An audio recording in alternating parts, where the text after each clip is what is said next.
We, the jury, in the above entitled matter as to count 1, unintentional second-degree murder while committing a felony, find the defendant guilty.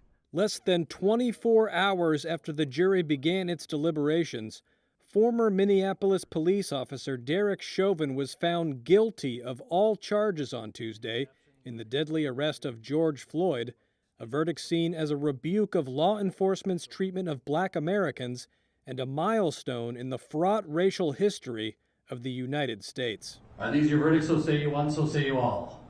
Yes. Chauvin was led away in handcuffs after being convicted of second-degree murder, third-degree murder, and second-degree manslaughter. Guilty!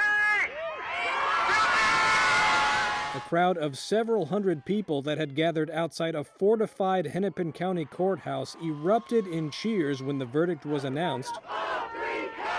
At the intersection where Floyd was killed, people applauded and wept.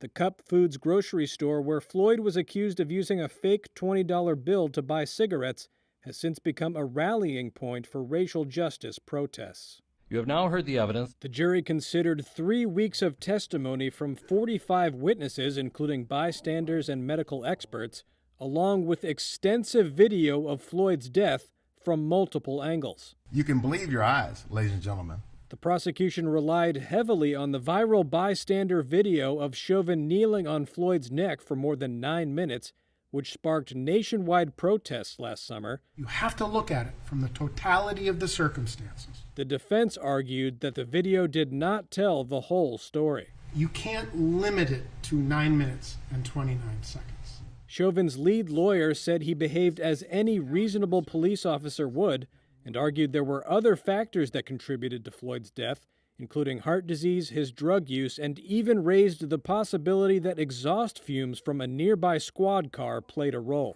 Mama!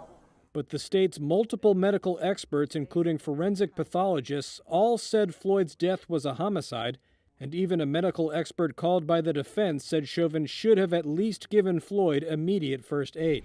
As a physician, I would agree. The 45-year-old who chose not to testify in his own defense faces 12.5 years in prison for his murder conviction as a first-time criminal offender, but prosecutors could seek a longer sentence, up to the maximum of 40 years if the judge determines there were aggravating factors. The 3 other former Minneapolis police officers are due to face trial later this year on aiding and abetting charges in Floyd's death.